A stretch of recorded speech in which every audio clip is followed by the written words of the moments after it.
2 inches. About 3 inches, yeah? Just really trying to overdo it. See how it goes. How do you open the shutter? Okay. Don't ask me. Hang on. Coming down the board. So what we're doing there on the side. when we slow down, what you're having to do to stay in line is do a real hard bear away, like not steering the boat, braking the boat, yeah? What's that doing? What's all that rudder doing?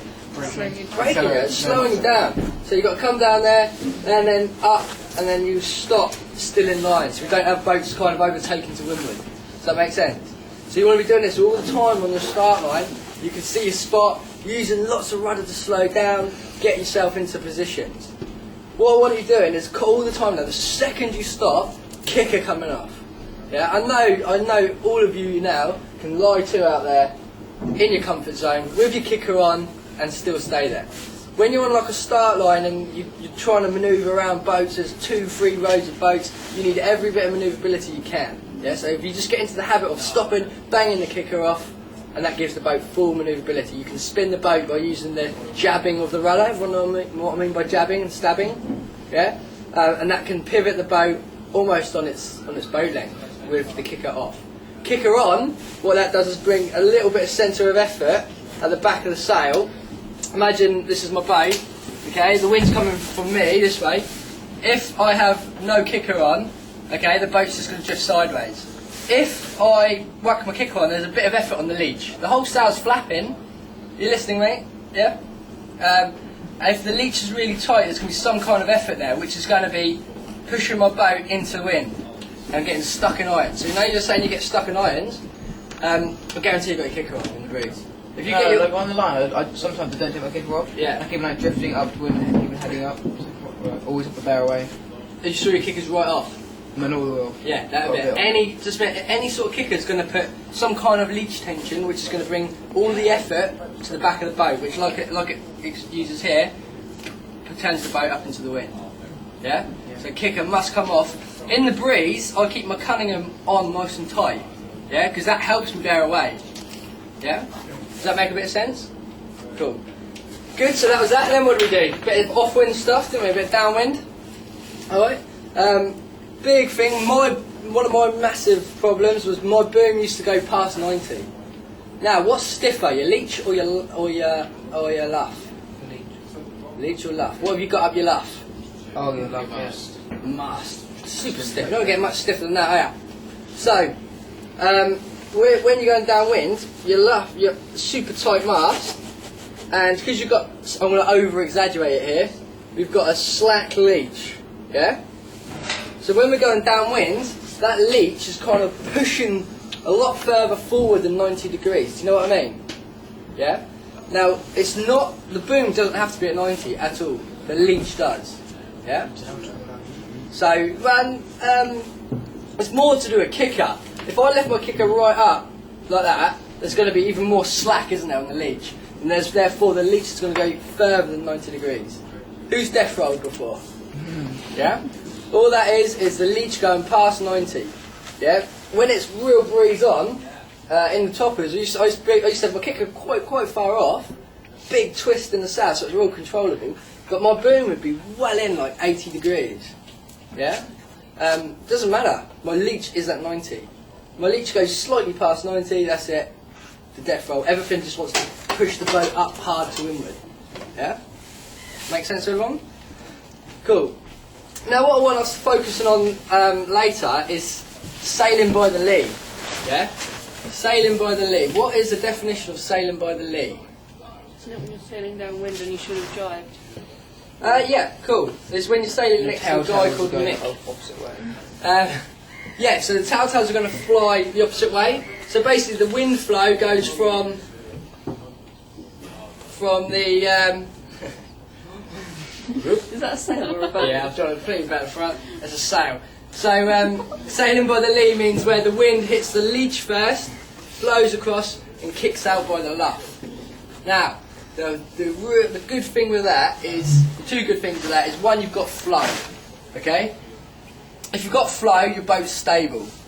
When you go dead downwind and you have no flow, you have just push, yeah, turbulence, just all push, that's when the boat comes unstable, yeah? So when it's real blowing, either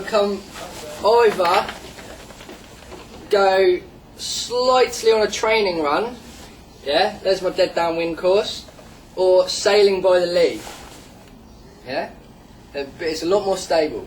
Sailing by the lee is more stable, it's a bit more hairy, it's a lot quicker, okay, and I'll tell you another reason why it's really good.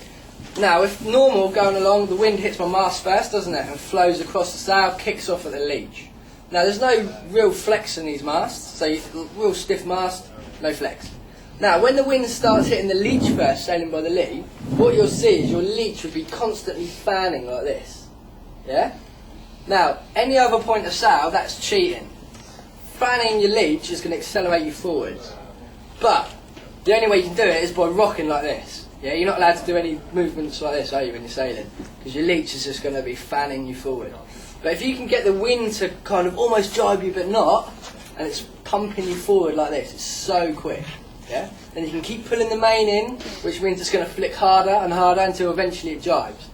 Yeah? But you just obviously don't pull it in quite that much when it jibes, as it's about to jibe. Does that make sense? Yeah? Sort of. Yeah. Not fully? No. So when you're going downwind, do you sort of point past downwind? Yeah. The other way? I would never. This is what my downwind. If it is very square, which very rarely you're going to get a dead square windward leeward, like fully dead square. That is not even a dead square drawing. What I'd be kind of doing is more taking this kind of route. So it's very slightly either sailing by the lee or ever so slightly on a training run. You see what I mean? And what determines when I start snaking, sometimes it might be that, sometimes it might be that. What is determining that is my other boats, yeah, around me, using my tactics, getting in a bit clear wind. Maybe the tide's stronger one side of the course, like it was today on the run. Maybe I can see a bit of pressure coming in on the left-hand side, so that's kind of what I'm doing. Is this talking about today's type of conditions? Today's type of conditions, yeah. What would change? When would it change? What sort of conditions? When it's really windy, you don't want to see more power. When it's windy, what comes with wind? Waves. Yeah, when there's waves, then I want to start doing more angles, but we'll talk about that later. Alright? Does that make sense? Does it make sense how the leech is flicking, why it's flicking, and how it's quick? Yeah? Good. So just as a summary then, to take away from that, just remember the boom doesn't have to be at 90, it's the leech that does. Yeah? Now people think they're going to take put more kicker on downwind when it's breezy, yeah? What that's doing is keeping the leech from twisting forwards. But remember, having the kicker on, where does it want to steer you? Into the wind, yeah? So when you're out really going for it, 25-30 knots of breeze, having a little bit too much kicker downwind, which should be more stable because there's less twist, is going to want to screw you up every now and then. So kicker comes right off, really unstable, just pull the main sheet in. Yeah? So the boom's well in, but the leech is still at 90, and it's not screwing you up because it's not tight. The leech isn't tight. Does that make sense? Yeah? Good. I just want to quickly go over the roll tacking a little bit, what I was trying to explain. So what we're doing is we're sailing upwind, and what we were all doing to start with was like, ready tack, bang! Yeah? Slam it in, then we have to get the speed back up. Like I say, a good tack isn't how quick you can get on your opposite tack sailing away. It's all about holding the momentum through the turn. So what I was saying was pushing the tiller ever so slightly, yeah? Ever so slightly, a bit of leeward heel. Okay, so if the boat leans to leeward, it's going to follow the arc of the boat and go up. Okay, and then when do you start steering harder? When the sail starts to back, yeah? So when the sail starts to back, that's your cue to push the tiller harder and throw the body weight out. What a lot of us were doing was starting to throw our body weight out here. So you're like fighting the power of the wind, yeah? So you've got to wait, watching. I'm gliding to windward now with speed. Yeah, my mate who just tacks suddenly is going to come off on this line. You're coming off on this line now. Does that make sense? Yeah? You're above me, Nicholas. Huh? You're above him. So Yeah, so you'll be above him, and that happens a lot of time. Yeah, like you just that little bit is enough for you to get your own little space, your own little lane, just to sail up. Yeah, so then when it starts to